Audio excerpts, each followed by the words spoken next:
Well, good evening, YouTube, and good evening, Neo. What's going on, Rena? Glad to have you back. How you been? I've been good, Yeah, staying out of trouble? as always, do. Yeah, you Happy reached out to Friday. me a little bit Huh? ago with this John Carr stuff, and I thought it was a good idea to go over. As you look at the Son of Sam case, and this case has nothing to do with Son of Sam when you're finished looking at the Son of Sam case, but it's a case that was never solved, and again, it adds weight to why Maury thought the way he did, because as you can see, we're close to 50 years now here after this case we're going to go over, and we still don't have the answers. So it propelled Maury to just keep going because he could not find the answers to John Carr's death, and one of the main reasons why Maury couldn't stop looking at this case. Well, I tell you what got me thinking about John Carr. I mean, several reasons. Next week is the anniversary of his death. Right. Okay. And also, Kurt Cobain has been in the news recently. A lot of people are suspicious of the circumstances surrounding Kurt Cobain's death, Yeah. right? Mm-hmm. So the official report is Kurt killed himself, but there's people out there that think he was murdered. Same with John Carr, right? Right.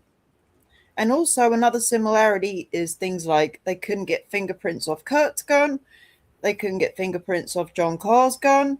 You've got suspicions around Courtney, his wife. You've got suspicions around Linda, the girlfriend. Yeah. You've got potential cops covering up in Seattle, Yeah. not being straightforward with people. Same with the Minot cops. Mm. So you've got parallels, and that's what got me thinking about John Corrigan. And I don't know, whatever side of this case you're on, I think everybody is in agreement that there's a lot of contradicting statements surrounding the people that knew John Carr and John Carr's death. And you, Neo, when you're writing your book and over the years, you've done a lot to try and clear up the mess that Maury made with the cars, didn't you? Yeah. Um, he was accusing his family of having connections to David Berkowitz, and that's just not true. If you really look at this case, and when you're done looking at it, you should thank Wheat Carr, because without Wheat Carr, John Carr's sister, David Berkowitz, probably would not have been caught when he was, because Wheat Carr and Sam Carr were pressing the police. They were able to start a file on Berkowitz because they were pressing the police. Without them pressing the police, there would have been no former information before that phone call, which led to the arrest. So the Carrs actually are the heroes in this, with the two police officers, Pete and Tommy. But again, I'd have to probably give it a Wheat, because Wheat was really pushing her David Berkowitz as the Son of Sam narrative weeks before, as I was told. And she really is a hero in all this, and should be looked at like that. And it's a shame what that family had to go through because of Maury's stories to everybody, and I also went around my city and talked a lot about Sam Carr, and, he took it to heart. He lost his two sons, and, Maury's stories even influenced him at times. He really don't know what went on with his son here. I had someone speak to him face to face when this happened, and he thinks his son killed himself. But, as the stories went on, I think Sam lived, 1996. I'm sure when you don't have answers as to what went on and you read stuff, you never know. I don't think Sam and Wheat can tell you if John Carr was in to devil stuff or not. They don't know. What they do know is that he was messed up on drugs, so anything could have been possible. They're not going to say no. They don't have that answer. But he was messed up, so they knew that. Well, for people that don't know, this is John Carr on the left, okay? John Carr was referenced in the Breslin letter, wasn't he? Yes, as John Weeks. So David gets arrested. Maury sees John Wheaties. It perks his interest. And he kind of takes it from there very, very early on, doesn't he? Yeah, he starts to try and track John Carr down to question him. And there was a I think, a report of Maury getting a phone call from his mother at one point. He was watching John Carr and notices John Carr's car didn't leave his house for a while, and then Maury's mother called him up and told him John Carr had died. And again, Maury's looking at John Carr because his name's in that letter. We all know now David Berkowitz wrote that because of the phone book. Mm-hmm. So Maury is onto him, and then this guy mysteriously dies. So it perks Maury even more. This is one of the main things that suspended Maury and couldn't get him out of. John Carr was involved. He couldn't find answers as to what happened to him. So the fella on the right is Phil Falcon, who was a friend of John Carr's, who was also interrogated by Queen's DA in 1979. Terry Gardner on the left, Glenn Geetson on the right. Those are the police in Minot, correct? Yes. Right. And I, as we go along, you'll see contradicting statements from several people, but the one particular person that stands out in my mind is the statements between Linda O'Connor and Glenn Geetson. Correct. Because you've got Linda O'Connor saying she came home and found John Carr dead. Glenn Geetson's story is he went to the door investigating a trespasser and here's a gunshot. Right. So he goes in. Right. Yeah. And finds a body. Yeah, you have two different stories there. And that's why we really wanted to go over this. Because when you have two different stories, only one of them's right. So why is there two different stories there? Then there's also different stories in other places. I think you got all the stuff to go over. But yeah, you have somebody's got to be lying. And it's Linda or Geetson with their story of what happened when he shot himself. One of them has to be correct. And the fact that one of them's lying, that just sparks interest to look at this. Well, I used to be very, very suspicious of Reeve Rockman. Now, Reeve Rockman is a nickname in Maury's book as to who? Steve Trackman. Right, and Steve Trackman is who? Steve Trackman was the friend from New York that was visiting John Carr in Minot. Right, and so is there implications of like John Carr doing drug trafficking or drug stuff with this guy, or? Well, Phil Falcon had John Carr and Steve Trackman doing drugs together, going on drug runs together. Right. Steve Trackman bringing in drugs from New York. Right. This is just another suspect we're going over, by the way, too. Yes. Yes. Right, and he, at one point, John Carr is heard saying he thought this guy was trying to kill him. Yes. Yes. Right. And I know, and we also have, John Carr going home at one point and he's telling Weed he thinks people are trying to kill him. So we do have that statement backed up. He thinks someone's trying to kill him. And then you also have a story of him saying to someone that he thinks Steve Trackman's trying to kill him. So he's paranoid or somebody's trying to kill him. Yes. Right. Basically, that in a nutshell, Neo. What I've done is I've gone and clipped some audio tapes for us to listen to. Yeah, just go through some stuff. We'll just stop it and comment on it as I play it. John Carr returned to Minot soon after the arrest of David Berkowitz. Linda was in the room when John learned of Berkowitz's arrest via a television news report. His own remark was, "Oh shit." Okay, so you've got Linda here claiming John Carr was with her when the news broke of David's arrest. Right, this is a law enforcement report, right? Mm-hmm. Law enforcement is reporting this to Santucci. Santucci's reading it. So Linda is saying that John Carr was at her house when David Berkowitz got arrested, and he said, "Oh shit," that was his reaction to it. Correct? Yes. Right. But we've also got John Carr's ex-wife, Dorothy Skipper, don't we? Right. You have a saying he was with her. Yes. Right. So now, those statements can't be true, can they? Right, but point out there too. Now Maury has that in his book that John Carr was with Linda, correct? Yes. So you know now Maury's not making that up. Linda No. is saying this Yes. to him. Yeah, right. So this is Dorothy Skipper's statement, and you will see in this statement she's essentially saying John Carr Now was with Dorothy her. Skipper is John Carr's ex-wife, correct?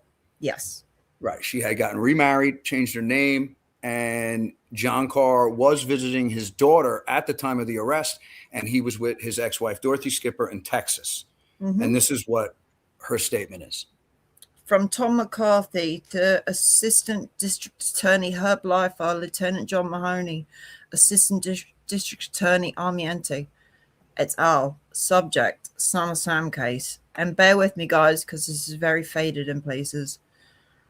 Spoke with former wife of John Carr, 10/29/79. Dorothy Skipper, now married to James. Route 1, address, Houston, Texas. She and Skipper York at C.L. Sherman and something lumber. Okay, whatever that means. He drove at sorry, let me go up a bit. I got a bit ahead done. Says she has no car writing, so no handwriting of John's, right? Yeah, they're asking her for handwriting because they want to compare it to the letters to see if he was the one who wrote the Son of Sam letters. Again, most of these investigations you see here, they're after John Carr as being a part of Son of Sam because of what Maury's telling them. This is 79. Maury's telling them he thinks John Carr's involved. So they're targeting all his leads towards her. So they're asking her for the writing right here. Says she has no car writings. He did not write. Maybe signed checks and greeting cards, but no letters. Says except the Carr family, he never made or received phone calls while visiting his daughter in present address. Says she received no effects of John Carr from Minot. Says John often hitchhiked down for visits. Only once or twice drove down, once in a dark green van. And that's interesting because Steve Trackman had a dark green van. Believes it was in 76 or 77. Once he drove his sister's Wheat's car in an old red Plymouth 1970 or so model. Says John was not an illustrator, that it was Michael who was a photographer and illustrator. And I think that's what sparked Maury to then start looking into Mike as far as writing that second letter. You know, he was hearing that he was an artist and an illustrator, and they think the letter was done artistically. So this kind of then starts Maury to look into that in that sense. Says John always visited daughter around Christmas without fail. Never had friends she ever saw in Beaumont, Texas. And here's the interesting part. Says John was visiting her and daughter in Beaumont in 1977 when David Berkowitz was arrested. She remembers because he watched it on TV and became upset when he saw his parents' house on TV screen. He tried to call them something then, but there were so many media and others at the house he couldn't talk with them. So you've got Dorothy Skipper here saying John Carr was with her when the news broke. Right. How can John Carr be in two places at once, Neo? Can't be. Somebody's lying. Yeah. So who do you think is more credible? Dorothy Skipper. She's here talking to law enforcement. Why would she has no reason to lie about this? Why would she want to put John Carr with her at all? Period. If she wanted to lie, she would say I hadn't seen him or try to go that route. She's telling the truth here, I feel. Yeah. So right there, and then we've got contradicting statements, haven't we? Right. Do you have more of that paper?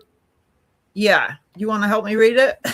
Well, I think in there she also describes like the Carr family liked each other a lot. They got along. They were very close in there. Right. Also, so I'm not skipping through this. All 3 pages are the same, but the last one is probably the clearest. She recalls him remarking that DB must have moved into the area recently because he didn't remember ever seeing him. Right. So there he goes right there. I mean, he never seen David Berkowitz. Why would she say this? Yeah, why would she need to cover? Right.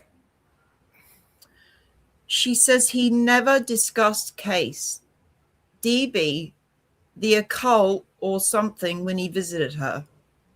He stayed in her and her husband's home, a mobile home, when he visited. Dorothy met John at Dover Air Force Base, something housing in 1967 at a quality motel. She was a secretary. He was a part-time desk clerk in addition to Air Force service, June 1st, 1968. The cars came down from Yonkers, did two of John's bodies from Yonkers area. Michael Yocked and Larry Bilello. And he did a DA tape, didn't he, Larry Bilello? Yeah. For the wedding party.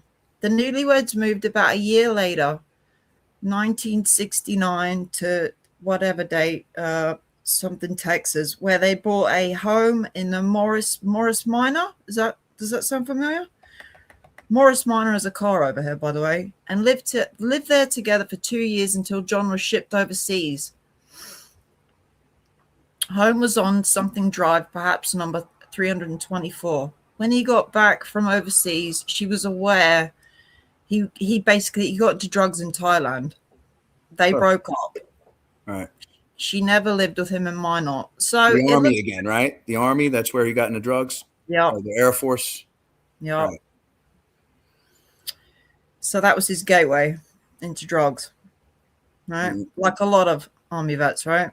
Same thing happened to Berkowitz. Yep. Yeah. Yep. John was not athletic, did a little water skiing, mostly reader and talker, never read occult. Only once say something of the pocket Bible one weekend, not otherwise religious. It says she had seen him with a pocket Bible in his back pocket. I think it says there. Yep. Yeah, so he's carrying a religious Bible around. Not violent temper. No. Only body mark she recalls was a brown mark, right earlobe, like his ear was pierced. Says Carr's all very close. Frances, Sam's wife, was the strongest, most intelligent. Sam was big-hearted, but he was not always practical. They called granddaughter often. She learned of John Carr's death from early morning call from Michael Carr. Later, she got call from someone claiming to be the police or DA's office. She can't remember which, but they sounded phony. She didn't give call back numbers like I did. She didn't give call back numbers like I did, whatever that means. She remembers Larry Bilello was big on the stock market. She professed ignorance of any friends that he had in Minot or New York or anywhere for this matter. Asked her for photos or writings from Carr.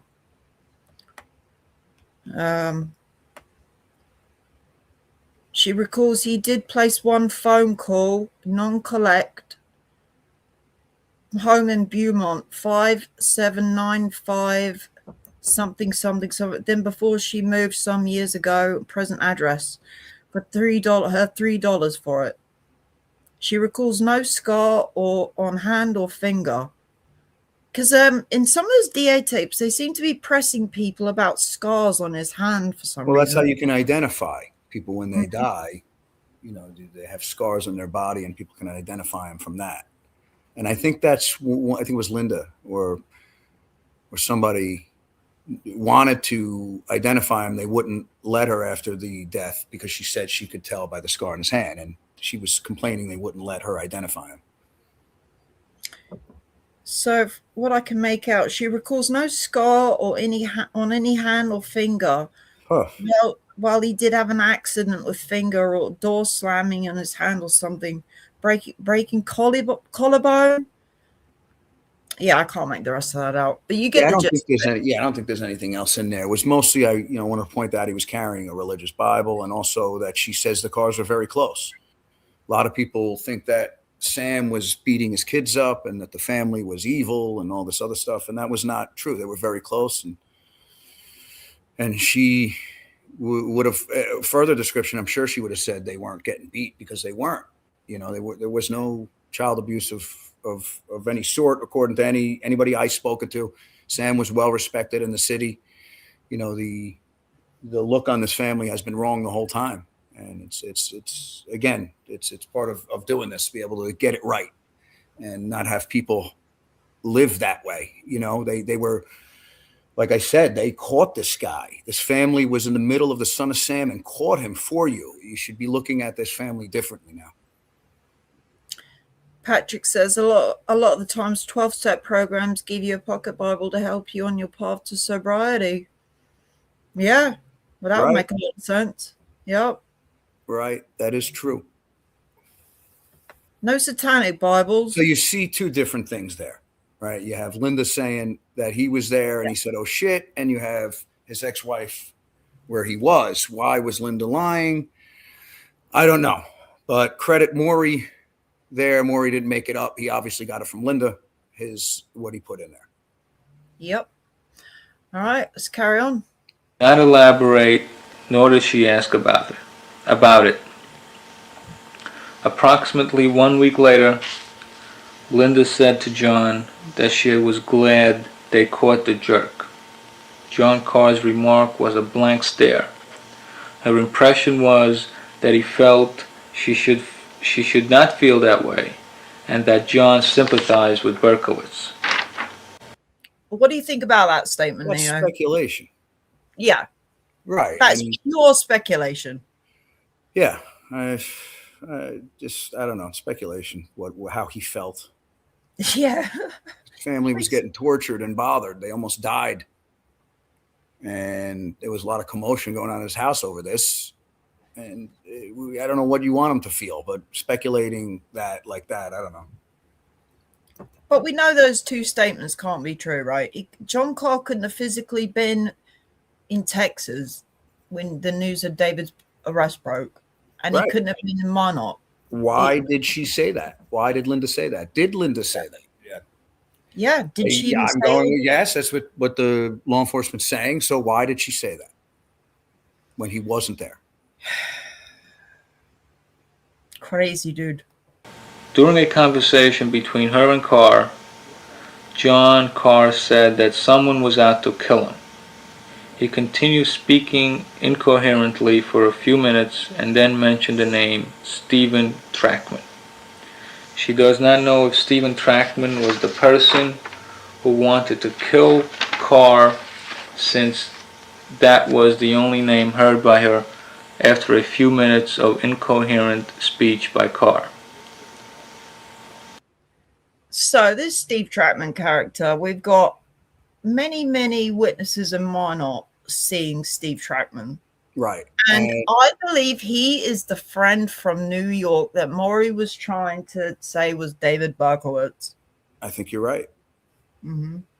I think he fit the mold of Berkowitz a little. And yeah, Maury was, when they were referring to John Carr's friend from New York, Maury was trying to fit David into that spot. Yes. Right. Absolutely. So you see, we know he dies and he's going around telling people that this guy Steve wants to kill him. Yes. Right. I mean, many other people. Yeah. John was extremely paranoid. Again, is it a form of paranoia from him? He could be sick.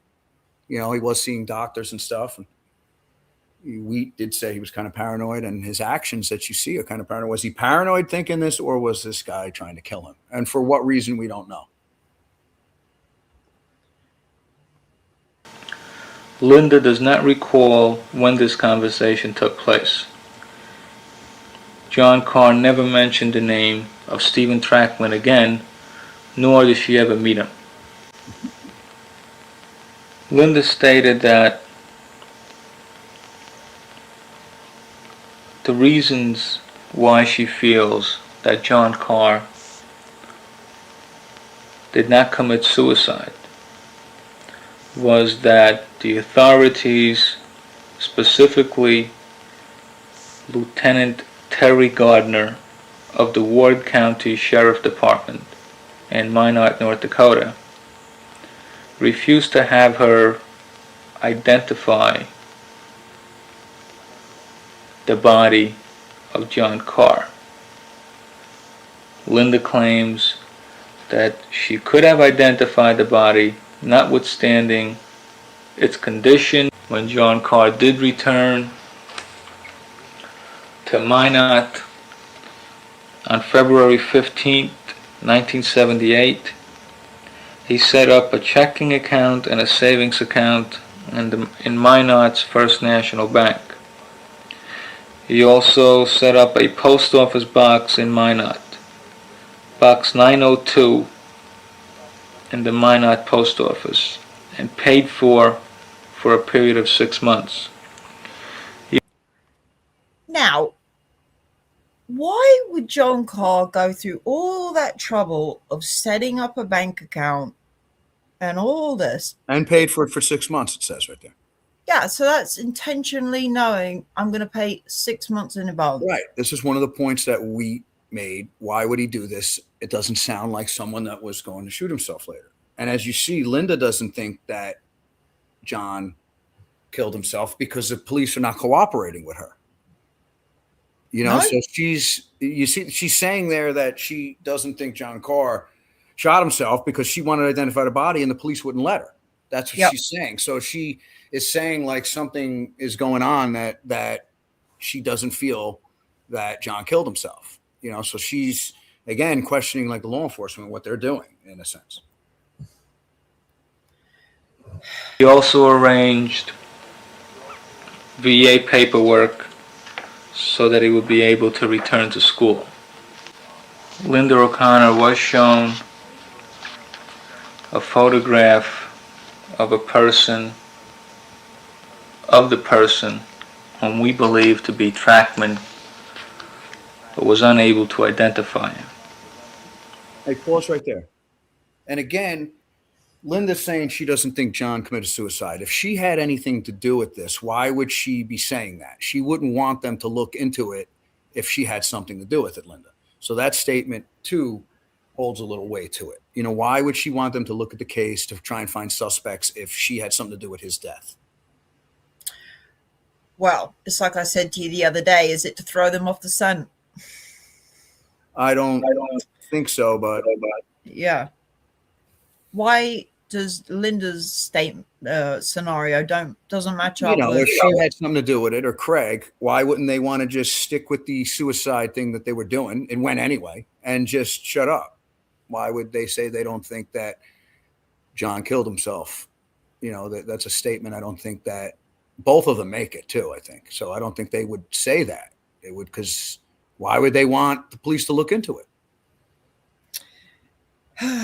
We've got so many different accounts, don't we? Yeah. It's a lot of outs to this. Again, Maury couldn't get off of it.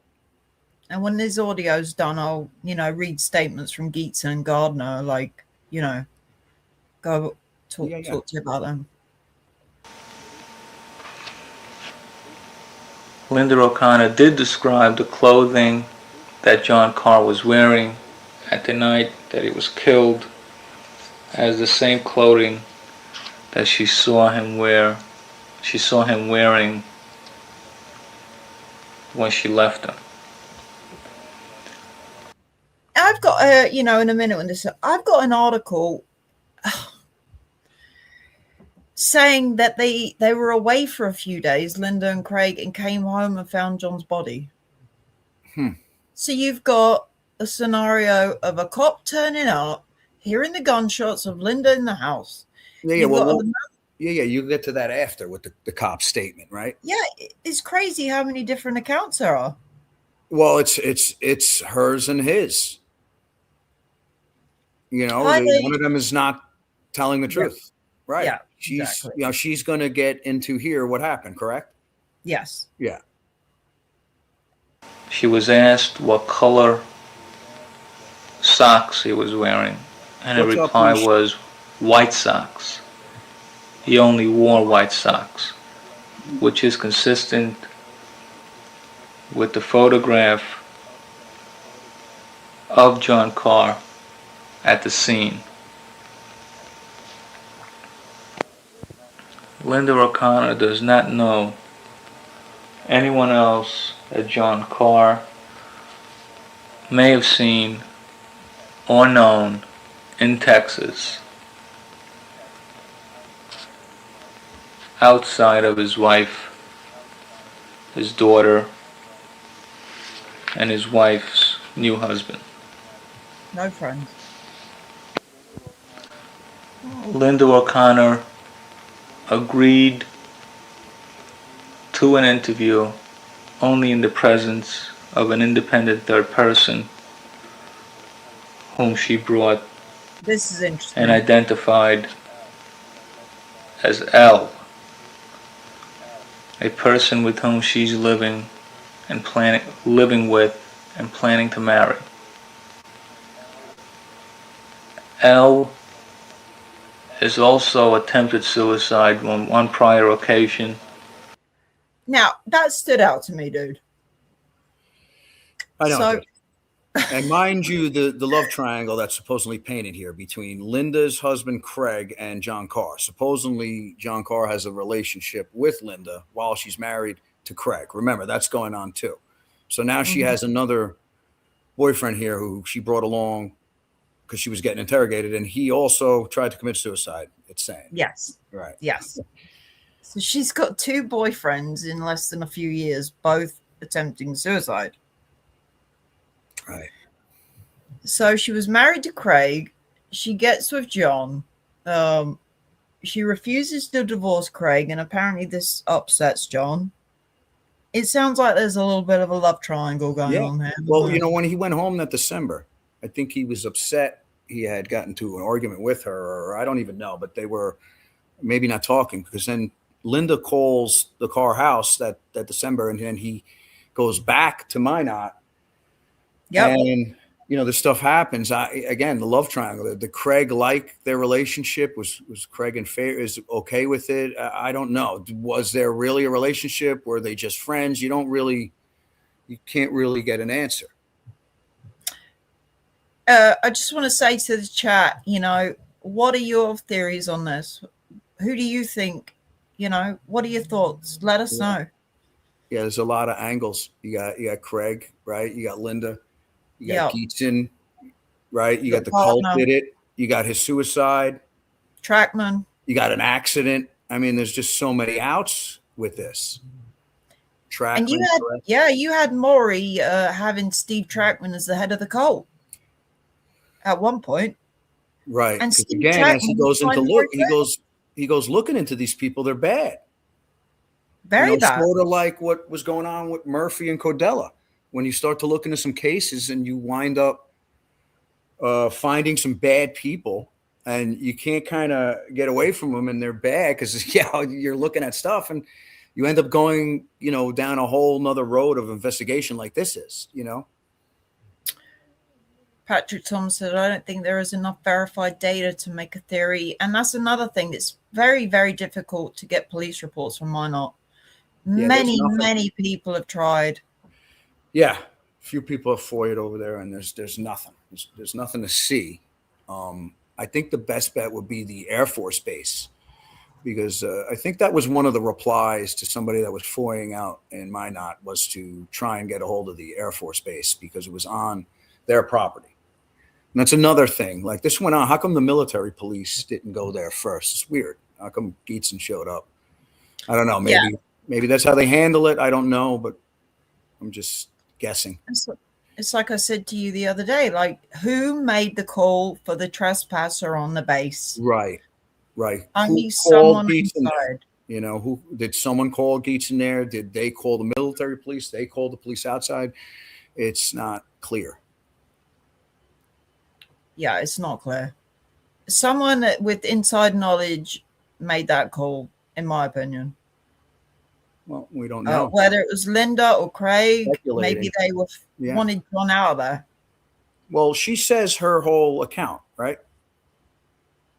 Right? Yes. We haven't passed it yet? Yeah, because that's the important part. I just want to make sure we hear is her account of this. Because then we got Craig's account. We've got Craig's account. Yeah, well, I want to go over Linda's and Craig's, and then you can do Geetson's and see how they don't add up.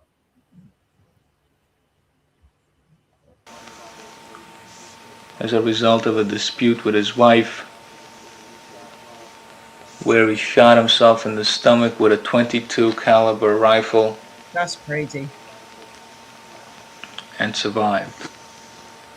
2 men both attempting suicide. Linda O'Connor was asked if there was any animosity between Craig O'Connor and John Carr, since John Carr was living with her. Her reply was no. They were good friends. Since Craig O'Connor is in charge of the emergency room at the base hospital in Minot,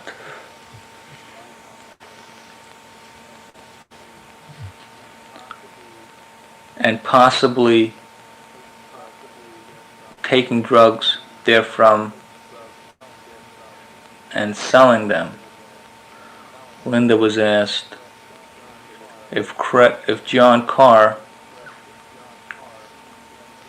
had any information which he was using as a threat to Craig O'Connor, Right. So which resulted.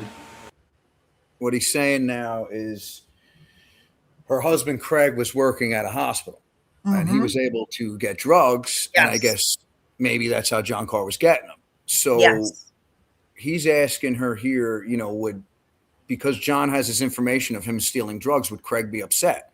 Yes, and he could have used it as blackmail. Right. Or maybe, I don't know, but something with Craig and the drugs. Yes. And we know, as we see later on with Falcon, John was being a bit of a blabbermouth. All right. Yeah. And also what's interesting is Steve Trackman also worked at some point in a hospital. Right. So, I'm not making any assumptions here. I'm just saying, just seeing parallels here. Drugs, hospitals, was Craig O'Connor supplying pharmaceuticals? Was he scared that John Carr was going to tell on him? Right. You just have to bear that in mind. Yep. In this amicable relationship, and she said no, since if John Carr did so, she would have him thrown out, since she would not let anyone hurt Craig O'Connor. So she's still very protective of Craig. Yeah, they're married. I don't know how the hell that living situation is, but they're married. Huh? Yeah, it's crazy. I don't even know what the living situation was. I think John was just staying with Linda and Craig. Yeah, because you see, he says, was he upset that he was living with you? He doesn't say living with them. So where was Craig living? Yeah, weird. They're married. I don't know. They were probably living in the house. Maybe, again, sometimes statements get read wrong and you just take it wrong. So maybe just that. Yeah, but swing us, Steve.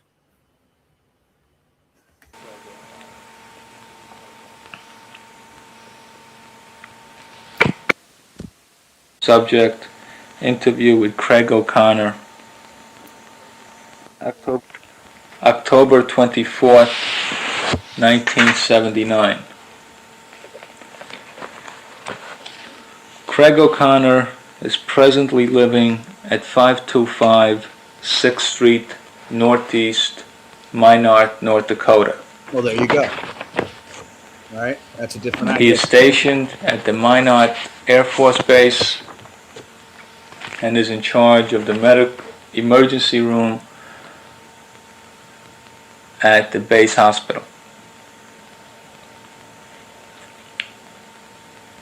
Craig stated that John Carr had at one occasion stated to friends that he had attempted suicide by placing a 30-30 rifle to his mouth, This is interesting. but decided not to go through with it. The friends to whom this was said then asked John why did he not go through with it, but does not remember the reply. Although Craig would not divulge the names of the persons to whom this was said, upon information received, the writer believes the persons' names are Joe Whitman and Carolyn Wentz, Wentez. Never heard those names before. No. They were not This is interesting. later interviewed, since the story was verified by Linda O'Connor. Now, you think they would have gone to this other couple and like asked them more detailed questions about this attempted suicide? Yeah, because it's just hearsay now, unless they follow up. Yeah. Right. You think they would have gone and pressed them? Well, because it would have solidified their case of suicide, wouldn't it? it doesn't look like this case got looked at right at all on their end. No, it was very, very shoddy. That is why it's like this when you watch the rest of it. Yeah. Very shoddy investigation. Right. They wouldn't let the body be identified. No fingerprinting. You have a law enforcement with a different story when we see in a minute. It's right. Not adding up. Can't add up. Can't have two different stories. No. Craig further stated that he had doubts that John Carr did in fact commit suicide, but upon questioning, he revealed that John Carr had one rifle, the 30-30, and a loaded shotgun in the same closet in the bedroom now this I don't get. where he shot himself. That the 30-30 was not loaded, and only Craig and John Carr knew that the ammunition was located in a bedroom across the hall and to the left of the bedroom in which John Carr was shot. Now, if you're hell-bent on killing yourself, you're not going to care if the ammunition is in one room and the gun is in the other. You're just going to go and get it. I mean... Right. I don't know his... I think he's just pointing out here that the only people that knew where that gun was and the ammo was him and Craig. I think that's what he's kind of pointing out here. All right. And that that John Carr would have had to remove the rifle from the box, opting not to use the loaded shotgun. He's not going to care. Go to the bedroom to get the ammunition, load the rifle. Really not that difficult. Go back into John's bedroom and there shoot himself. I don't get that. He was the first person called by Linda O'Connor when she discovered the body. Okay, so you got nothing mentioned here from Linda or Craig about Glenn Geetson being there. No, she's saying that when she first discovered the body, she called Craig first, right? Yes. But if there's a police there, she wouldn't need to call Craig. She'd be like, I had the police there with me and I was frantic. Well, we'll get to his story, right? Because the way he makes it sound like is, if John Carr was really paranoid, let's just say maybe they were having a fight in there or not, but he sees a uniformed officer knocking on the door and he's paranoid for whatever other reasons were going on in his life. You know, he could have shot himself there, or an accident could have happened because of that. You know, I don't know. Yep. We'll get to his Gunfight. again. Yeah, we'll get to his. Gunfight. And he states that he was so stoned on pot that he hadn't realized that what she was saying That's crazy. was that John was dead. Yeah, stop it there. So he's so high he doesn't understand what she's saying. That's weird. Yeah. And also on the account before where he's telling you that John Carr wanted to commit suicide and asks him why he didn't go further, and he doesn't remember what John told him. You know, these these things are, I don't know how you forget all that. over the place. Right. Well, this is Craig. This is Craig stuff. Yeah. he called friends of his at the hospital to rush to John Carr's apartment. Now, why would they need to do that if Glenn Geetson's there as a police officer can make the call in? Right. Why does Craig have to do it? And I just think he was saying he was high, and that was his reason for calling his friends. He didn't know what was going on. But how could they not call the police, her or him, at this point? Yeah, your first call would be to the police, not your boyfriend. Right. I mean, it just gets crazier. Right. And that he later arrived at the scene, and he also noticed the blood stain in the dining room that Lieutenant Terry Gardner said to wipe up. Stop it. Now, what is that all about? Right. You go to a crime scene, you're supposed to tape it off till the right people get there to do their job. You, as a police officer, do not tell a civilian to wipe the bloodstains in another room away. No. You don't have them touch anything. No. Right. So why would he be telling them to wipe the bloodstains out of the other room? And Linda also said in her tape that law enforcement directing this. Yeah, Linda essentially said when she came home that day, the dogs were cowering in the corner of the garden like they were scared. Yeah. But then that doesn't make sense of Geetson because he's there with her. I mean, she's already there. Doesn't add up, Neo. Well, we got to get to it and show you that it doesn't add up. Her story, his story. Yeah. Craig stated that he is a heavy pot user, but does not use stronger drugs. He is presently using the waterbed That's freaking that John Carr had shot himself next to.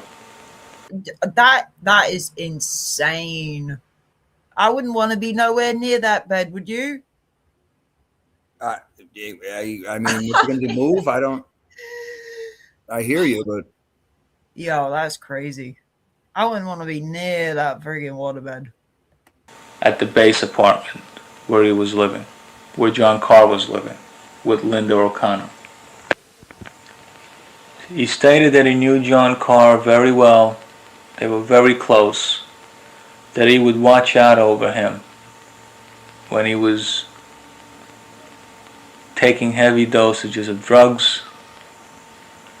That each time John Carr made a long trip, he would watch over him to make sure that he had not taken drugs for a few days prior to the trip. Now, This is Phil did he Falcon. have any visitors up there while you knew him? Well, where is her statement? He brought some guy from New York. Rena. Well, basically what Craig said is what Linda said. You know, the No, blood. but where's Linda's statement?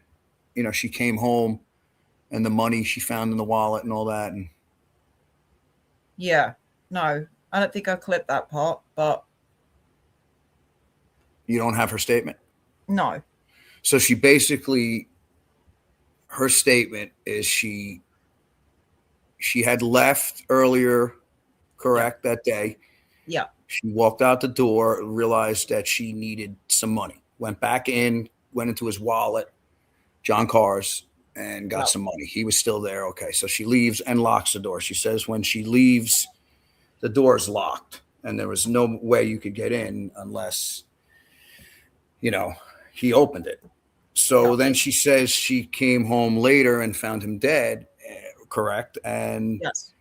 right, she comes in, she finds him dead. She's the first person to see him dead. She notices that she goes to his wallet because she remembered taking money out before she left, and the money was gone. The rest of the money that was there, and also a picture of his daughter.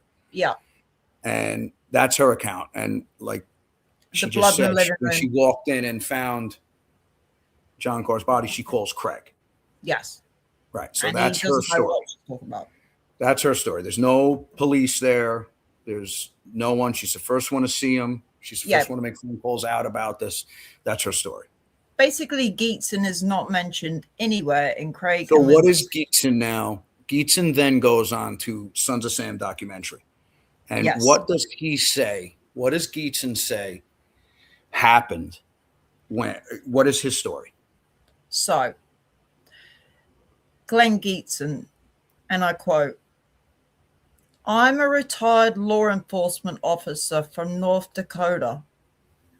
A man was trespassing in base housing.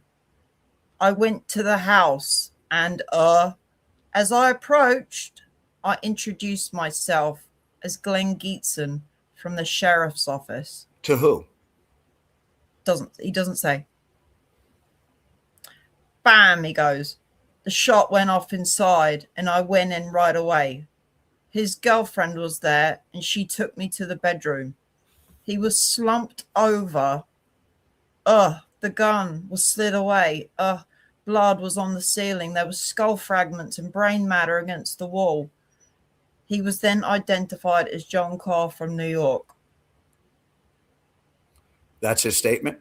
Yes. Right. So how could that happen? How could both of these things happen? She's saying she came home, found him dead, called Craig. He's saying that the guy shot himself when he appeared at the apartment.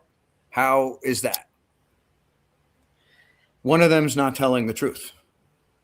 Well, in Unsolved Mysteries in 1987, Terry Gardner is essentially playing the role of Geetson, like a stand-in actor. He said February 17th, Linda told Gardner John must have killed himself. And then Gardner says, then the next day, the same person, Linda, changes her story and says John was murdered. Because John Carr was wanted by New York police for the Son of Sam crimes and he was afraid for his life. Have you ever heard any accounts of the New York police after John Carr for the Son of Sam crimes? No. Because that's what Terry Gardner says on Unsolved Mysteries. Right.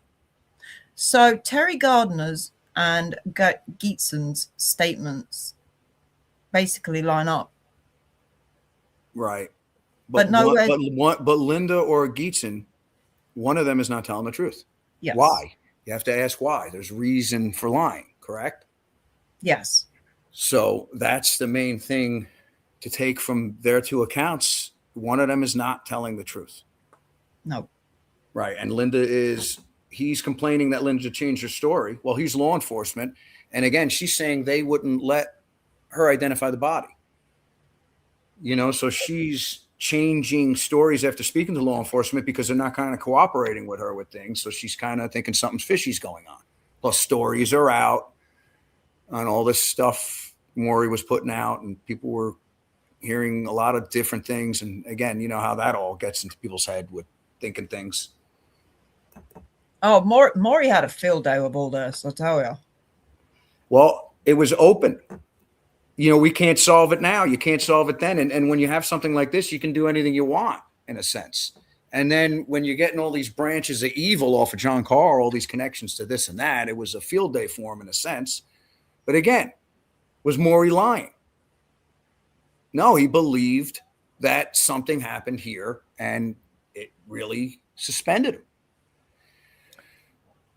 May says Geetson screwed up not making sure that that was John's body. Yeah, is that correct, huh? Well, yeah, I well, did more. hear that they needed identification, and I think that's why she offered it, and they wouldn't let her. That's what she's saying. Yeah. Yep. They were hiding something, dude. I don't I mean, know. the fact that nobody's not been able to get police reports on the death of John, like what happened that day at the house. Right. You know, so And many people remember, tried. the initial call was he was trespassing on the base. Who made that call? I don't know who made that call. Yep. I don't think we ever will. So what are you pulling up here now? I've got some tape left to play. I'm saying this Phil Falcon. This is a friend of Yeah. John Carr's from Minot, right? Yes, he owned the Falcon's Nest. Okay, on a bar. Falcon's Nest was a bar in Minot that John used to hang out in. Yeah, it was like a coffee shop. Yeah. Okay. Oh, coffee shop. All right. Yeah. It was basically where they all hung out. Phil Falcon lived in the house behind the coffee shop. Right. And that house is Now, where now Phil Falcon's not considered a suspect in this. I guess everybody is, but this is more his stuff is more to just what is this tape about? Well, he's giving his accounts of this Steve guy. Trackman, the suspect. Steve Trackman, yeah, Okay. yeah. Back with him. And when he had his green van, he went out to New York. See that green van? Mm-hmm. Right. Who was he? I don't know. I think that's about it. I can't remember anybody else. None of his friends, anyhow. Who was the guy? Who did he bring back?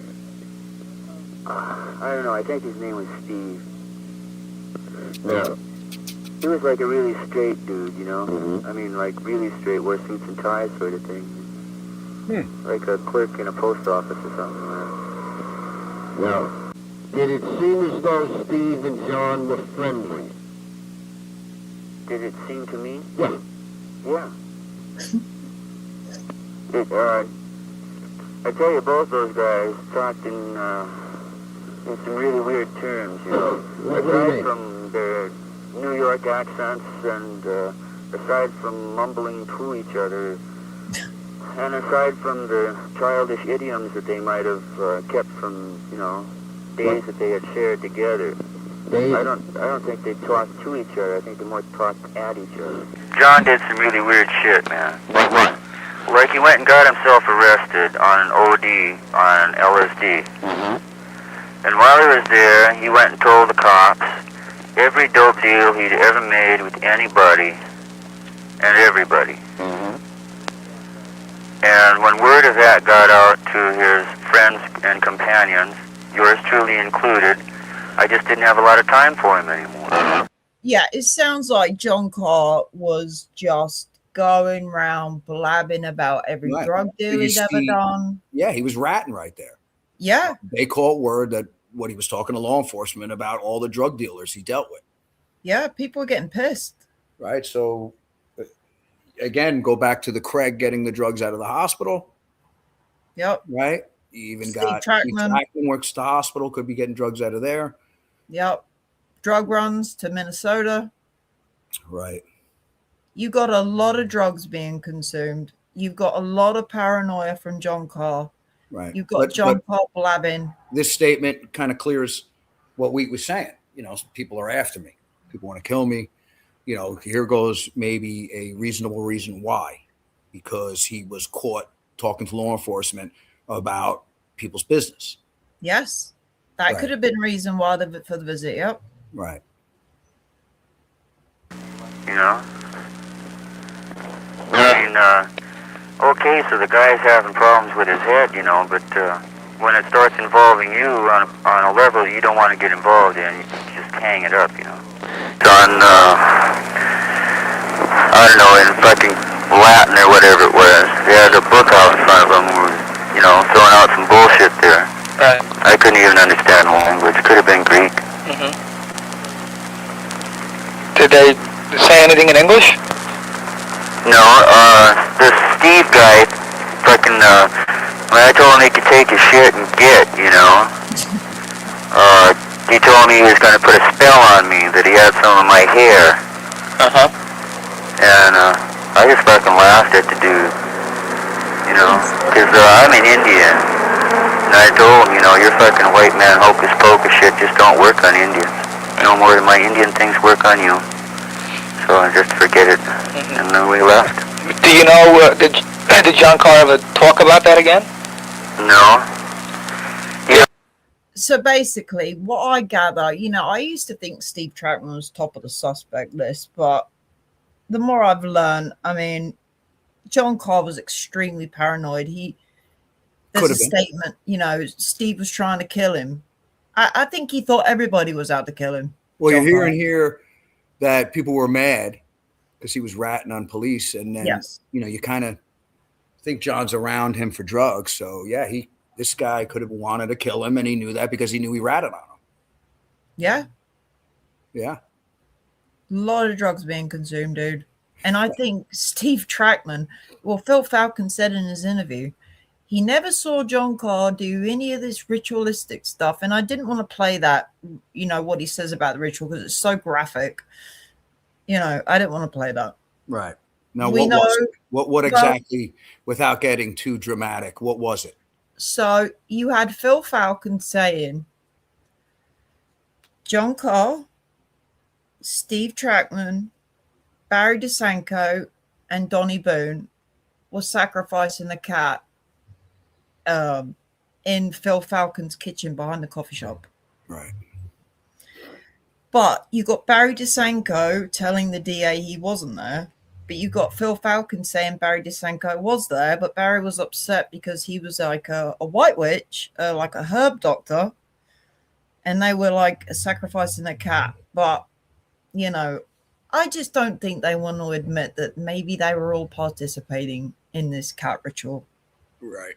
It could have been all on drugs. Who knows? This could have been what they do. I'm not saying that they weren't into satanic stuff, but it happened. I don't know. You have to look at everything in a whole. How many of the accounts do we have? I know there was more reports of dead dogs, German shepherds in Minot and stuff like that, but who knows what was really going on? You can't speculate and just go off of one incident and just say that's what he was doing, you know. And maybe at that part of his life, because of the people he was around when he was doing drugs, he was into that for the moment, or who knows? I can't say he was or wasn't involved in satanic stuff. There's just too much. Well, Phil Falcon said he'd never seen John do a ritual of any type before Steve Trackman. And you have Dorothy saying the same thing, you know, and that's where people get the statement we said wrong too. How she says, I can't deny, you know, and I won't deny, you know, his involvement in the occult, because she can't deny, because she knows that he was screwed up on drugs so much that there is a possibility, because that's the garbage that comes with that. So I don't think she was saying I can't deny he was in an occult. I think she's saying I can't deny he was on a lot of drugs, and yeah, it could have happened, you know. Yep. I think Steve was a bad influence on him. You get mixed up with a lot of terrible people when you're doing terrible things. You got to remember it was the 70s as well, all right? This stuff was at the height of its height. You know, well, it's just hocus pocus. Yeah, Steve, I don't think Trackman got questioned, did he? He did. He did. By who? Well, apparently there was an audio tape out there of Steve Trackman being pressed by New York police, or at least Queens DA. They cleared him. Yes. Any wrongdoing with John Carr? Yes. All right. Any involvement? Yes. He's still a suspect, obviously, but I mean, it's just good to know that he got interrogated. There's people out there that we know that have heard that tape. Yeah. And it was a big nothing burger. Yeah. So take that what you will. Nothing ever came of anything. So I think it was Steve Trackman. It was a simple case of John messing about with someone that wasn't a upstanding citizen and was a bad influence, drugs, and maybe doing the odd ritual every now and then. But I think that's as far as it went. Yeah. So maybe we can rule Steve Trackman out at this point. But Maury had him as head of the cult, as I said. But then Steve Trackman's name was left off the infamous 75 list for some reason. He was on there, yeah? No, he wasn't. Oh, he wasn't on the list. No, Maury didn't even have Steve Trackman on there. Crazy, right? Well, maybe he had found out more information on him and took him out. Yeah. Which is rare for Maury. I thought of Steve, and I told him I thought the dude sucked, and we never talked about him again after. What about this witchcraft stuff? I never saw John fuck with that at all. It is October 26, 1979, 5 p.m. We're in the apartment of Wheat McCabe, formerly Wheat Carr, at 26 Marble Terrace in Hastings-on-Hudson. Present are Wheat, Carr McCabe, Detective George Bird, and myself, Herbert Leifer, Assistant District Attorney.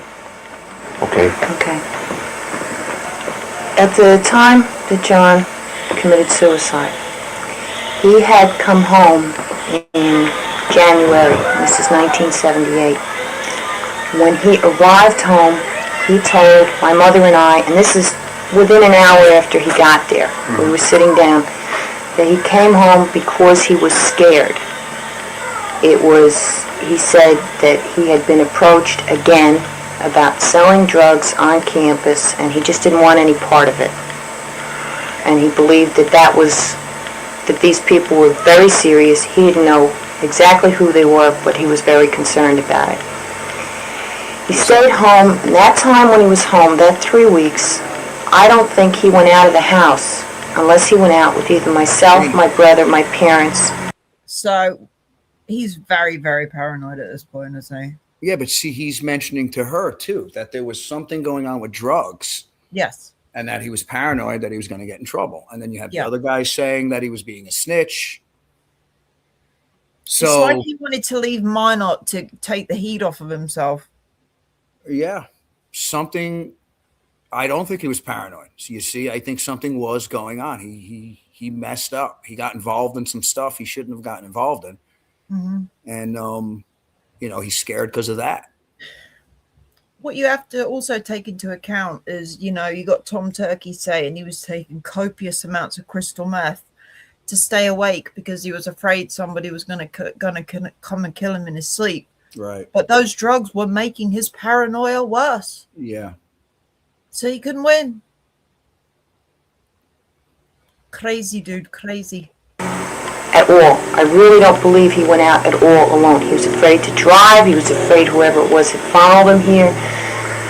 He was really paranoid, really spaced out, freaky. I said, John, you messed up on drugs. We got to get you calmed down. You got to stay clean for a while, and then we can talk about this again. So he stayed in the house. At that time, I had a little building project going on. I said, the best thing for you is some hard physical labor. And that's what he did for 2 weeks. If he went out, I would come home from work, pick him up. He came over and he visited my husband and I. He went out with us. He went out a couple of day visits to friends of the family with one or both of my parents. But other than that, he didn't want to see anybody. He didn't call any of his own friends. Nothing. That's it. So you got John leaving Minot, going back to New York for, what she said, 3 weeks? Yeah. Extremely paranoid, almost to the point he wouldn't go out on his own. Right. And you see the drug relations in a couple accounts, a couple statements with something going on with him and drugs and ratting people out. So that's a whole thing to look at there, too. Then you got the love triangle with Linda and Craig you can look at there, And again, you have lying statements from Linda about John being there during the arrest. You got lying states from either Linda or Geetson about when John shot himself. So you have stuff there. And again, when you have lying, there's something wrong. You're hiding something. So I think the answers, we can have all these suspects and everything. I think the answers lie within Linda and Geetson, Well, I went and looked at the archives on Facebook, and I can't tell you where this article came from. It was in a comment section on the thread about Glenn Geetson. But this is how it starts. There's no, I don't know what newspaper this is from. I don't know what the date is on it, but it has a different account. Another different account of what happened. Yeah. North Dakota police surmised that he had been involved in a love triangle, which could have led to the suicide.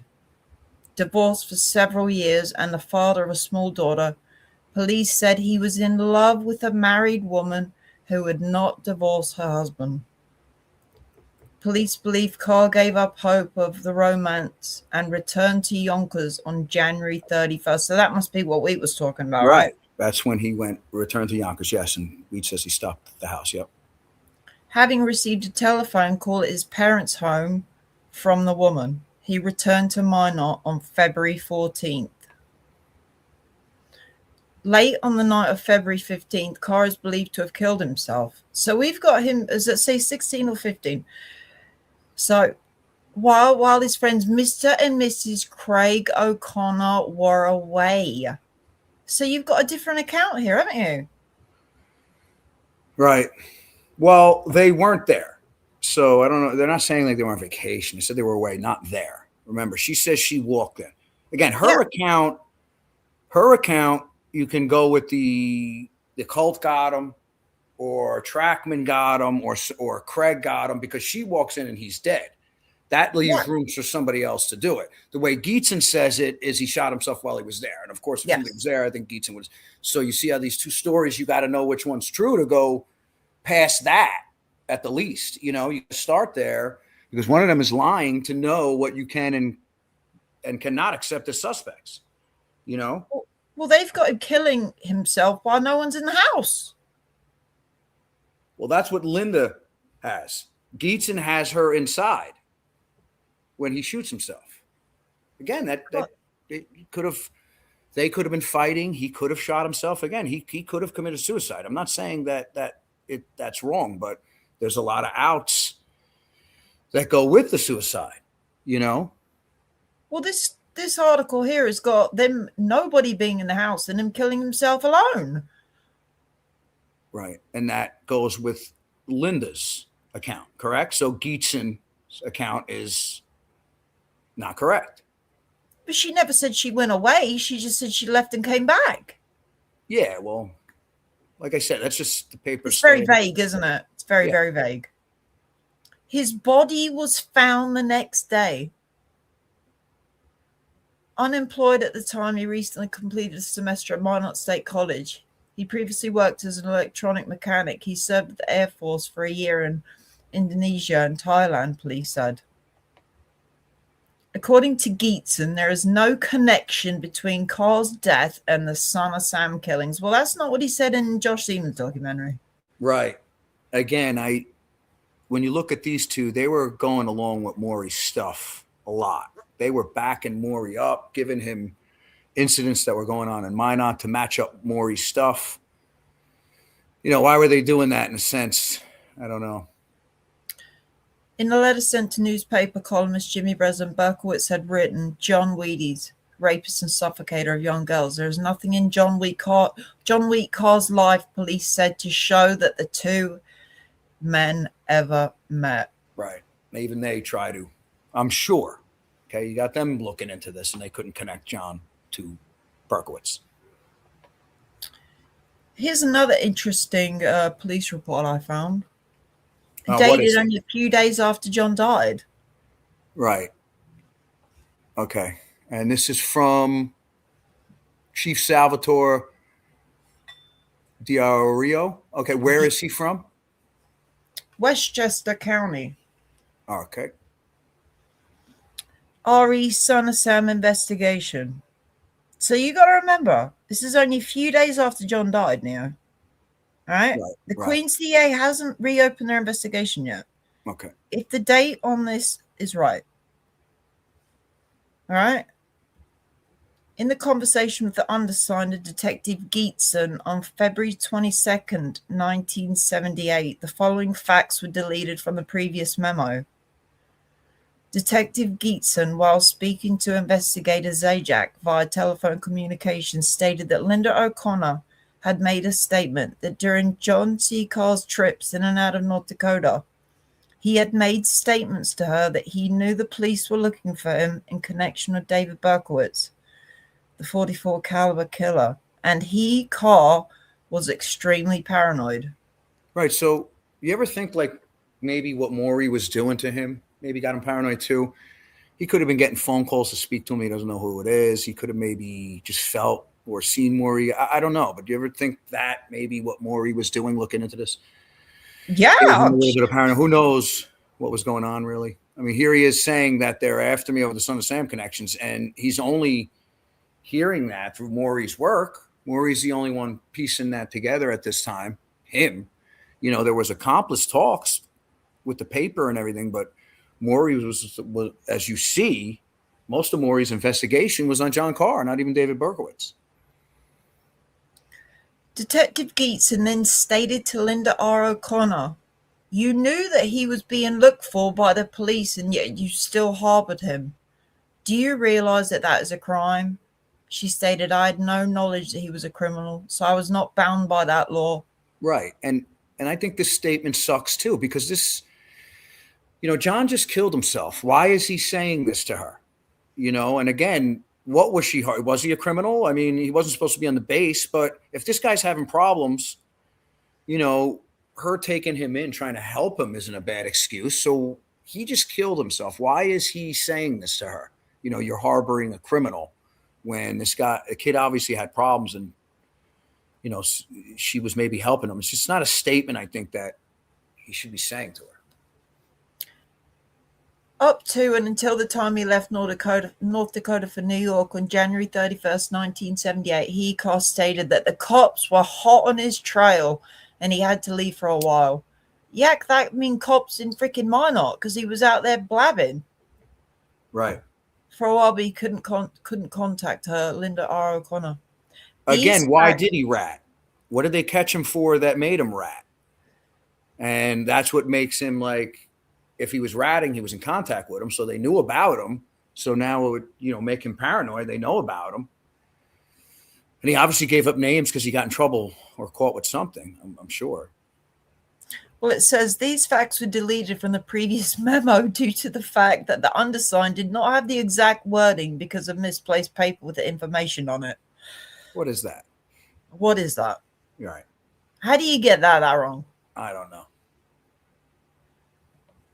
We have a lot of different scenarios, don't we, dude? Yeah. There's a lot of outs. We stated them before. The suicide, the cult did it, Linda, Craig, accident, Geetson. It's just, and again, this is what suspended Maury and really made him try and make a narrative out of this. Because again, when you look at John Carr and his background and a lot of stuff going on, he was tying it to Berkowitz and the evilness of Berkowitz. So that's old Steve Trackman in that picture there, Neo. Bottom left. Yep. Yeah. Interesting looking character, isn't he? Again, if Linda's story is correct, you have room that someone killed him. Well, this is one of Maury's articles on Mr. Trackman. A Manhattan accountant is being investigated by Queens prosecutors for a possible accomplice in the Son of Sam murders. The suspect, described by authorities as being involved in witchcraft, has been linked to the case by his association with key figures in the probe, including David Berkowitz and John Carr. Where does he get David Berkowitz from, Neo? I don't know. With Steve Trackman. I don't know. A strong resemblance to early police sketches of Son of Sam. So he's got Steve Trackman as one of the sketches. Or is it John Carr? Am I reading that wrong? I can't see it. The suspect, described by authorities as being involved in witchcraft, has been linked to the case by associations with key figures in the probe, including David Berkowitz and John Carr, and his strong resemblance. So I said John Carr's early police, police sketches look like John Carr. While the evidence against the suspect remains circumstantial, investigators say information tying him to key events and situations connected to the killings cannot be summarily disregarded. Authorities regard the Nassau County man as a leader of a Queens-based satanic cult that may be linked to a Yonkers cult suspected of being at the center of the killings. He's got Steve Trackman over here, Connected. the head of a Nassau County satanic cult. And where did he get this from? I don't know. The suspect, his name withheld here because he's not been charged with any crime, also was described as a suspect in the murders by Bronx police during their aborted 2-month probe into Son of Sam accomplice theories last year. Gannett Westchester Newspapers has obtained confidential New York City Police Department reports from the Bronx investigation. The reports, written between August 31st, 1979 and October 22nd, 1979 by New York City Police Captain John W. Plankska, then commanding officer at the 7th Detective Area, concluded by saying this about the suspect. He bears a remarkable resemblance to the sketches of Son of Sam sketch. Several witnesses and potential victims identified. Everybody looks like those sketches, Rena. Yeah, everybody. Put anybody you want and just say it looks like the sketch. Isn't that funny? Here we go. He owned a small green auto believed to be similar to the one which observed near the site of the Christina Freund shooting in Forest Hills. So they've got Steve Trackman's van at the Christina Freund shooting. Right. And you got to remember, this is from Maury Terry and Zuckerberg. Yeah, this is Maury Terry wrote this, correct? Yeah. Yeah. He lived near the scene of 2 of the shootings. Yeah. Here's where it gets interesting. His photograph has been identified by individuals associated with the late John Carr as being a friend who visited Carr in North Dakota on a number of occasions. Carr, who was also suspected of having been involved in the killings, kept a picture of the suspect in his wallet. That is just not true, because in Tom Turkey's transcript, Tom Turkey said John Carr pulled out a newspaper clipping out of his wallet, which was an article about a North Dakota drug dealer. Nowhere does it mention Steve Trackman there. I think there was a story, honestly. It may have been with Linda and Craig, where he showed a picture of Steve to someone. I think. So he may have had it in there. I'm not sure. But what is being referred to here? Why would he? Why would he have a picture of Steve? Well, Tom Turkey said that, John Carr pulled this newspaper clipping out of his wallet and burned it in the sink. Nowhere did Tom Turkey say that picture, the guy in the newspaper clipping that John burned, was Steve Trackman. Right. So it's another Maury manipulation here. Kept a picture of the suspect in his wallet. Why would John Carr have a picture of freaking Steve Trackman? I don't know, but I'm telling you, I think there was a story of that. Well, we know, according to Linda, there was a photograph of John Carr's daughter that was missing, right? Right. She said when she came in after she found his body, she checked the wallet, no money, and she noticed that his daughter's picture that he kept in his wallet was gone too. Why someone would take that, I don't know. I think that's where Maury's getting by accident on purpose mixed up here. Right? Well, he mixes up a lot of stuff. That's what Maury does. By accident on purpose. That picture was missing from the wallet when Carr was found dead in 1978, police say. He worked in the same building in Lower Manhattan as Christina Freund. So that's perfect for Maury, isn't it? Who was killed in the fourth. Again, who said the picture was missing again? Again, I think they got the account from Linda saying that his daughter's picture was missing out of because they're saying that the picture was missing out of the wallet after his arrest. There was no picture. So what Maury's done, he's taken Linda's account of saying, right. Again, you have, it sounds like it. You can't say it, but it sounds like it. Things get mixed up and displayed differently. And you got Tom Turkey saying that John Carr had a newspaper clipping that he burned in the sink. So Maury's taken both of those stories and put it together. The information contained in the reports not only pinpoints a possible accomplice, but also raises a possibility that some of the Summer Sam victims may not have been selected at random, as Berkowitz said in confessing to the 6 murders, but rather were carefully chosen targets.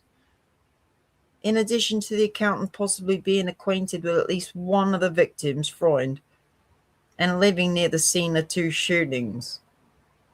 The Bronx report states, "We have a statement that John Carr knew some of the victims. That statement has not been substantiated according to a source close to the investigation." Who? That is, how could he know any of the victims? Who's that source? And then they leave it open, and as if, oh, we have to check into that. Here's a statement. We don't know if it's true, but we have to check into it. How could he know of any of the victims? They were random. Those victims were random. And again, this case we're doing here has nothing to do with the Son of Sam and David Berkowitz. This is a whole other thing that went on in Minot. This is not. Minot is a whole other case in itself, isn't it? It is. And you see how complicated this is? Pointing out again, when you can't close something and you constantly look for answers, you get stuck like Maury did. Leash said, "Why would Linda go over and take the wallet out of the dead body?" No, the wallet was on the side in the kitchen, Leash. That's what she says, yeah. Yeah. So Miga say, "Those Captain Plankser Bronx homicide memos on track are on the People versus David Berkowitz site. It has track, not John Carr, a shooter, and Lamino Damasi, according to Sonotti." Huh. So we got another entirely different scenario. Again, imagine the work put in trying to get all this Trackman stuff. You're getting redirected from the real cases we show you in the timeline. You can do a whole timeline on the Son of Sam, and these people are not even mentioned in the real investigation, How'd Maury get that photo of John and his daughter for the book? It's a family photo and the Carrs didn't provide it to him. Was that missing photo from the wallet? Good point. Good point, Joe. I'm not sure. I'm not sure if that's the photo, but they would have had to got that from somebody. Well, that famous picture of John Carr in the, he's sitting with his legs stretched out with his hands behind his head. It looks like he's in the Falcons. I heard that the guy sitting next to him is Steve Trackman in that picture. I heard that wasn't even John Carr.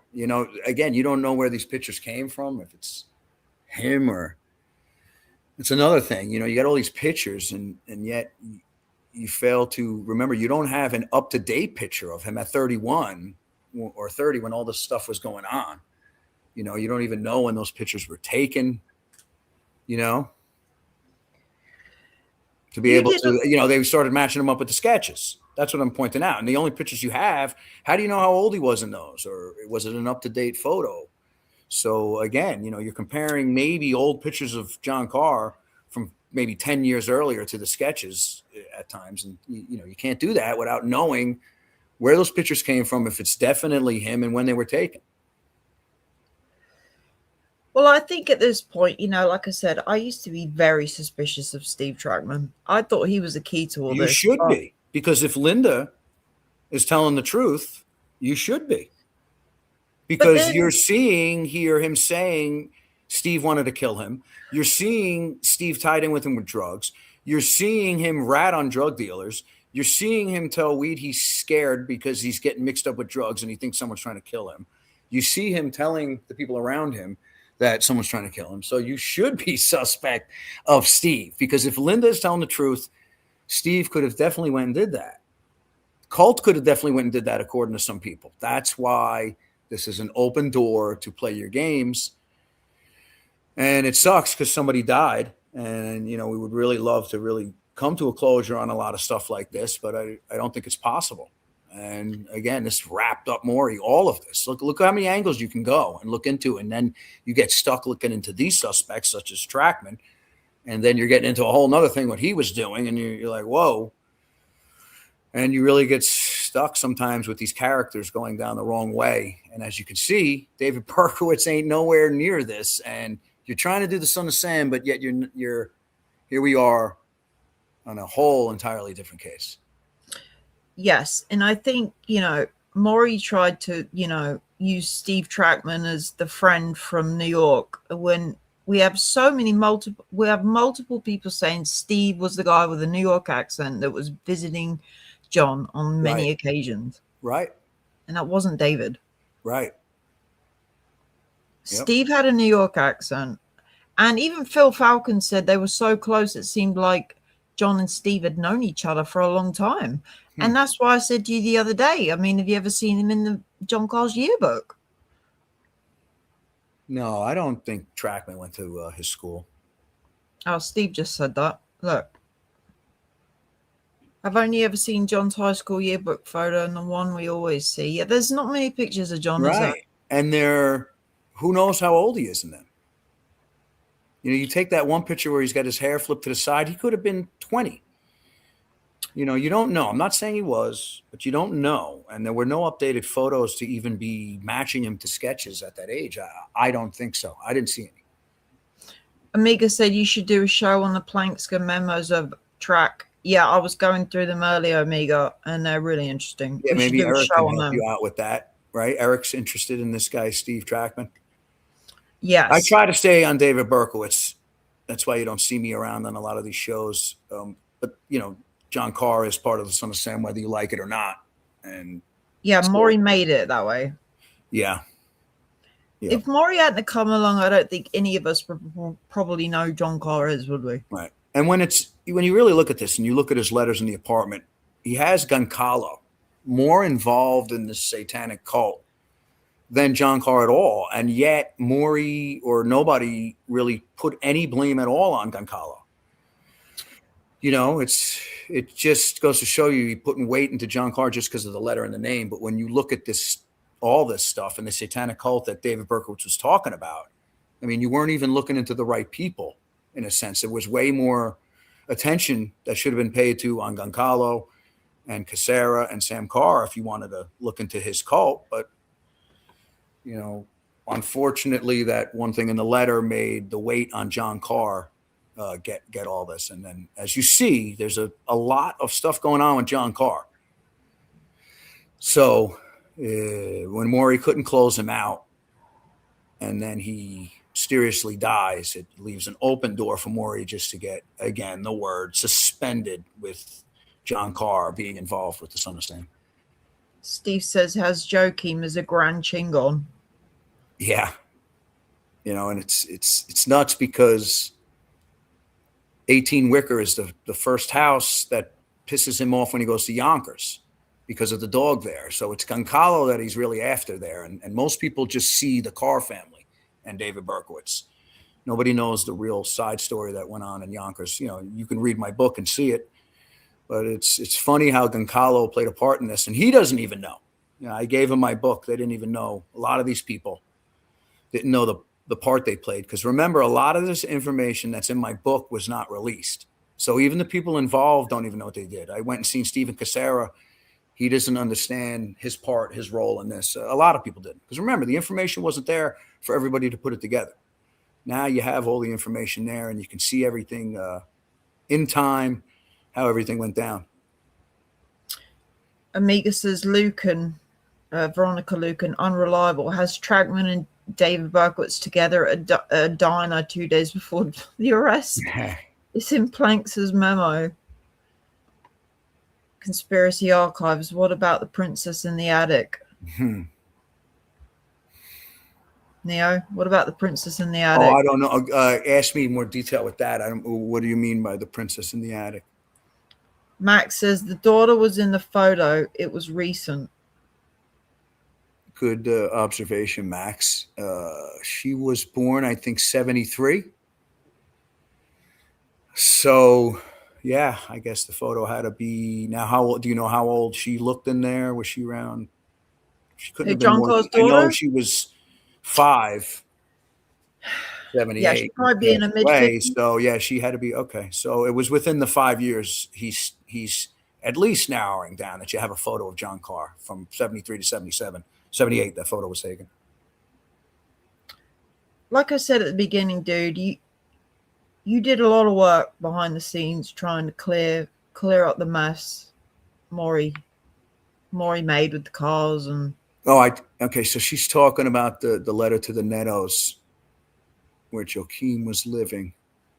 The reference to the attic, he was saying that a queen was living in the Nettos attic, and that he was going to burn the house down. What he was referring to that was living in the Nettos attic, I'm not sure. But again, his letters didn't make sense. And You can't make sense out of them. That's why they burned it, because it was a bunch of rambling about dogs and queens and Satan, and they didn't know what the hell he was talking about. So they were very religious. And Maria happened to be going through a hard time at the house at this time, so they didn't even want Maria to see it. So they Maria's mother had gotten it. Again, I don't know how he sent it to them. I don't even know. I would have liked to see the letter, but they burnt it and ripped it up because they found the letter to be satanic, and they were very religious. But the letter was referring to a queen living in her attic. What Berkowitz meant by that, I don't know. Neo, do you think there's any possibility that David knew at least John Carr?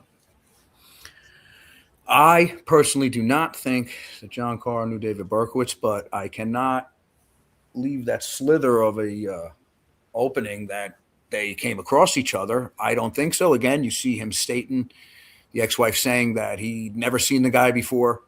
I mean, why would he say that to her, when they got arrested? So, no, I don't think they knew each other. But again, you can't get that answer. He died. Berkowitz doesn't tell the truth. So, did they know each other by passing? Did they happen to hang out with each other at any time? It could have happened. I don't know. But personally, I don't think they knew each other. No, I don't think the Carrs knew Berkowitz at all. They were the reason that Berkowitz was taken off the street quicker than any other possibility. I think that's the most likely scenario, dude, that he may have met John Carr passing down the street. Back then, everybody, well, you tell me. But I think he would have said it. He also says he never met. Yeah, that's another thing you have to bear in mind. You guys want to listen to Jack Jones and his tapes, and they are all truthful, but you want to take only what you want out of that. Those tapes are all truthful. Berkowitz is speaking the truth to Jack Jones in that. You should.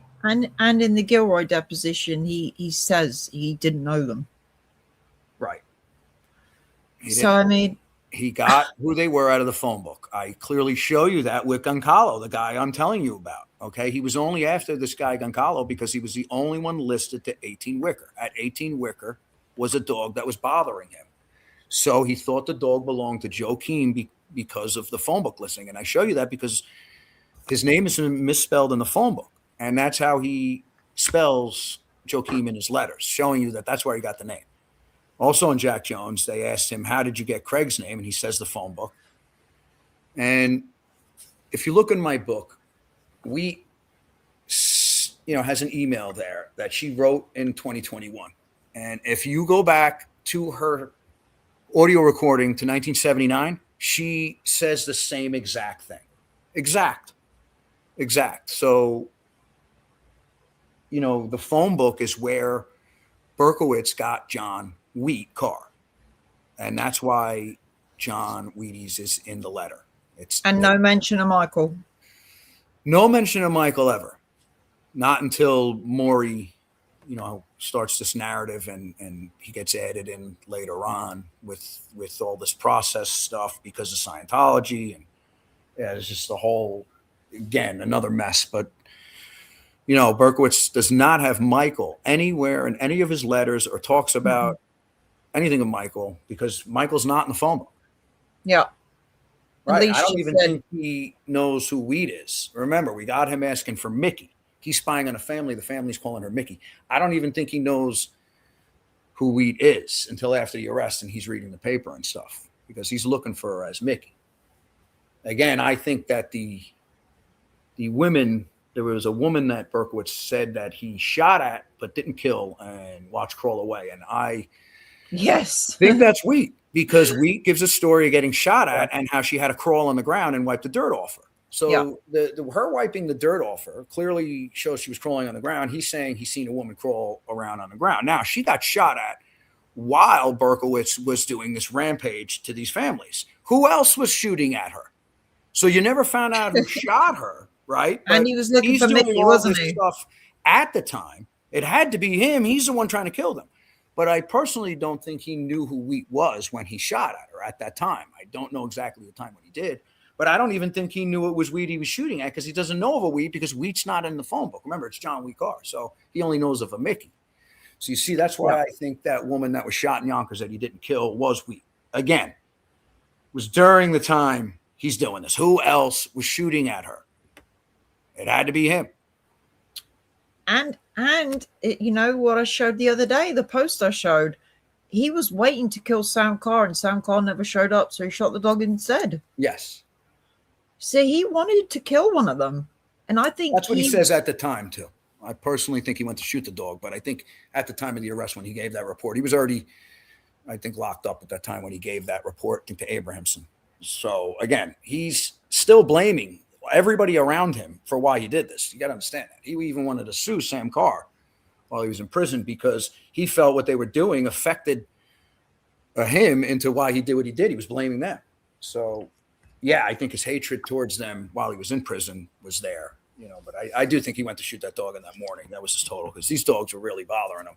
So he says. So he says, yeah. A lot of people doubt that. Yeah. Well, I think from what we've gone over today, I think I'm less suspicious of Mr. Trackman, and my, But what do you think? Do you think he killed himself, or do you think it was an accident? Do you think maybe the cop showed up and he shot himself that way? Do you think somebody killed him? I mean, what do you think? All right. I think there was a very toxic love triangle going on. I think John was in love with Linda, and Linda obviously still had feelings for Craig. I think maybe one of them put in a call to police wanting to get John Carr out. Maybe the police turned up and things got a bit heavy. Someone got shot, and that person happened to be John. You think maybe he shot himself when the cop showed up? Yes. And I think maybe Geetson may have felt guilty how he handled the situation. Huh. Yeah. What motive would Geetson have to shoot him? I mean, no, I don't. Why would they tell him to clean up blood? Again, I'm open. I'll answer my side of this. I'm open because I need to get past who was lying, Linda or Geetson. When I can get past that in this, then I can, like I said, if you want to believe Linda's, then there's openings for someone going there and killing him. So I got a whole different thing to look at. When you're talking about Geetson's, there is other suspects that you can clear out because he's there at the time of the shooting. So I'm open. I need to get past that, and I don't think I can unless you were able to find out the truth of the story. Well, I've got a lot more to show, my friend. I guess until next time, right? This is definitely long enough. I've made another series for us, all right? Right. And hopefully Eric can help you out and get you going with some of the side stories with this. That would be good. Thank you, chat. Thank you for all your comments. Yeah, and leave a comment. Let us know what you think. Let us know what your theories. Because it's just always good to hear everybody else's opinion on things. And before we leave, Steve, I messaged Steve Trackman on Facebook, but I don't think he uses it because it doesn't say delivered. So, watch this space. All right. All right. Be good. Thank you, Neo. Yep. Thank you as always, my friend. All right. See you, chatters.